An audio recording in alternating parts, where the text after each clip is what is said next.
Hello everybody, welcome back to map making, and today we're in the new snapshot and it is awesome. The summon command is super useful and the flowers look great. I updated the entire map, or at least what I've made so far, to include all the flowers and everything, and I think it looks a lot better. I might have gone a little overboard with them, but I think it looks really good.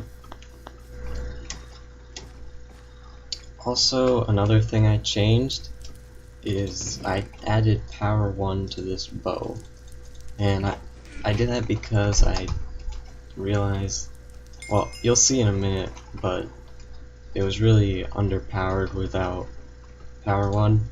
I did try with power 2, but then it was a little overpowered, so it's power 1 right now. So this is the new part, as you can see. Just a little cave transition to this part. And it's a very nice looking valley with lots of flowers and all that. So right now we're kind of just going to Malonton, or at least looking for more clues maybe. So this is something new. There's this big waterfall, and you can see it says you can free run on chiseled stone bricks. Just hold sprint and hold jump on the center, or no, start on the center of the first block. So there's this cool waterfall lake area, and let's hope I can do this right. So you start there and you just hold sprint and hold jump, and you can kind of like free run on these blocks. So I think that's pretty cool. I'll probably be using that in other parts of the map too. And my spawn is set somewhere right there when you walk by. So this is a pretty cool part. It's kind of like a mountain cliff thing, and there's a beach. And I was thinking about like putting something invisible to keep people from trying to go down there, but I realized if you try to go down, you're just gonna die no matter what. I don't think it's possible to jump from the top to the water. I can actually try it right now.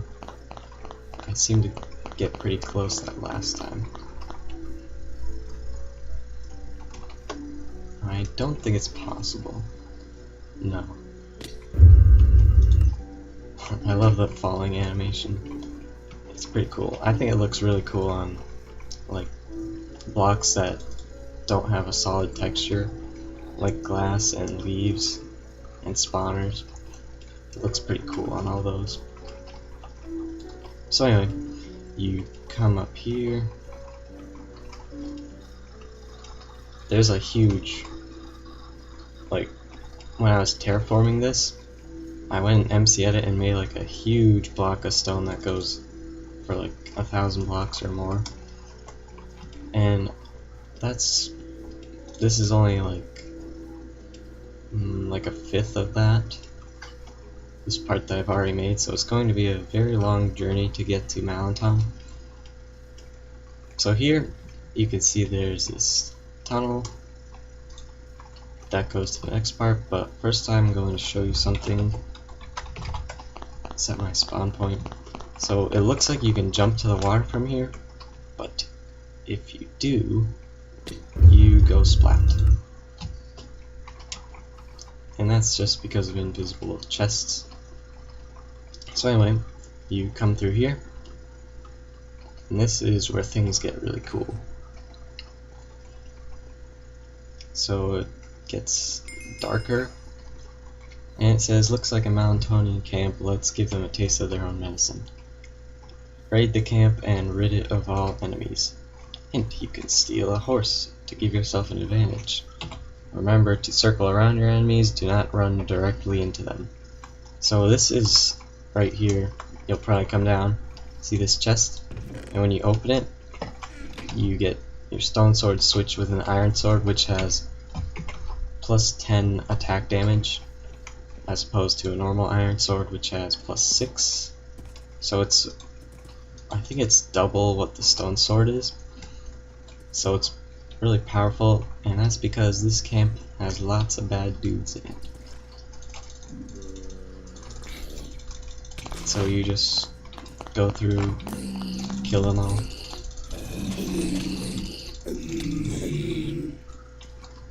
It's actually kind of hard to fight on a, oh, I just shot myself. It's kind of hard to fight on a horse. I think that they should make it like where having a horse would give you an advantage, but right now it's actually pretty, I don't know if it is an advantage or a disadvantage, because if you run into a mob they'll pretty much hit you before you even get to them. It's kind of like a lag issue, I guess. So yeah, you can kill these axemen in 3 hits or 2 hits if you get like critical hits. Oh, there's a weird bug right now where if you're riding a horse you can hit yourself if you're moving backwards. It's kind of annoying. So there's 12 enemies in this camp in total. There's 4 of those heavy people, and then there's 8 of these axemen.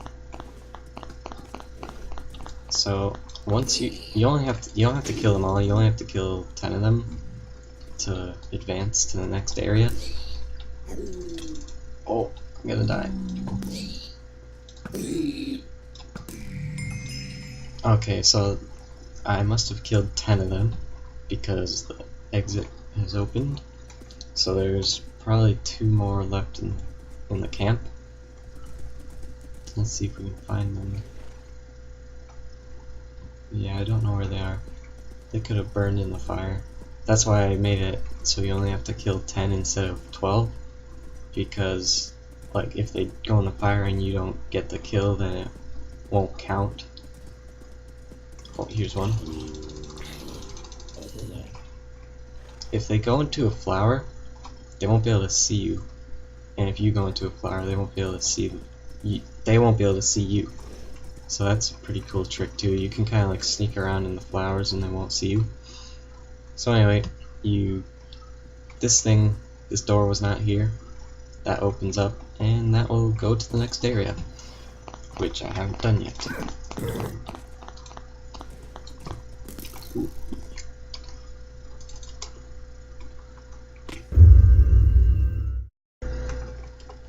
Okay, so now I'm going to show you guys how all that works.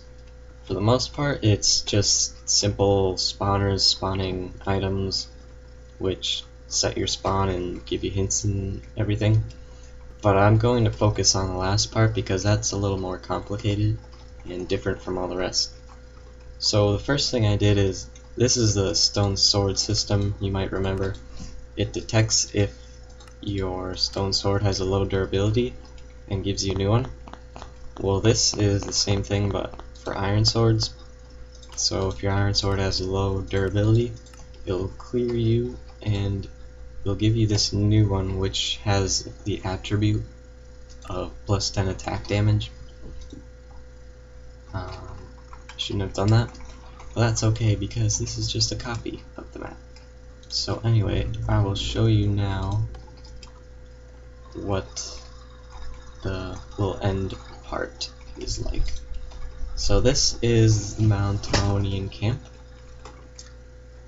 and you might notice there's no enemies in it, and that's because they spawn here. So these are the enemies. One of them is actually over there, or over there, just because of filters being derpy. So what happens when you come through here is you activate a spawner, which spawns an item there. You know the drill. It sets your spawn point on top of that rock. It makes it a little bit darker outside, and then it adds an objective, camp kills, which is your total kill count, and that pushes this there. which spawns that item right there, turns this off, and it also activates this clock, which is seeing if you have 10 camp kills. And when you do, it will activate all this stuff. And these 3 command blocks, they spawn the falling sand stone thing, which deletes that little part in the wall. And also I added this part as kind of like a safety thing, so if you don't get 10 kills and it's not possible for some reason, like if 3 of the enemies jumped in the fire and died and there were only 9 left, then you wouldn't be able to get 10 kills. So if you can't get 10 kills after 5 minutes, this will turn on and spawn all the stuff. This right here is the objective, tells you where to go. So once that spawns, the item spawns there and this activates, it says Theo's dialogue, says raid the camp, gives you a hint for horse riding, and this part right here, these are all the enemies. So you can see it's summon zombie there, and then there's a whole bunch of NBT data. I think it's more than you're supposed to have in a command block, because if you edit it, it will not work anymore. I think it like cuts off the end of the command or something. And that's because I use Traslander's spawner filter, which has been updated to support command blocks. Yeah, you can't even edit these command blocks in NBT data without them breaking, or I mean NBT edit. So sadly that doesn't work. So once you like make these command blocks with the filter, you can't change anything about them. But I think I don't need to. So yeah, it just spawns all the zombies and everything. I can show you how that works. Let me add this torch. So that should have activated them all. Now there's should be zombies and everything. Yes, there is. That guy's on fire. So there's these new guys, which are heavies. They spawn angry, so they'll go after you. So yeah, that's about it. These horses, they have a speed of 0.25, I think. I had them at like 0.35, but they were so fast that like if you went near a mob, you get attacked when you were like this far away because of lag or something. And it just wasn't very useful. Also, I found something out in the snapshot. I'm not sure if this is what I think it is, but with the new sprint key, it looks like you can sprint on horses and make them go faster than they normally do. I'm not sure. I think it works on boats too. It increases your field of view. I'm not sure if it actually makes the horse faster.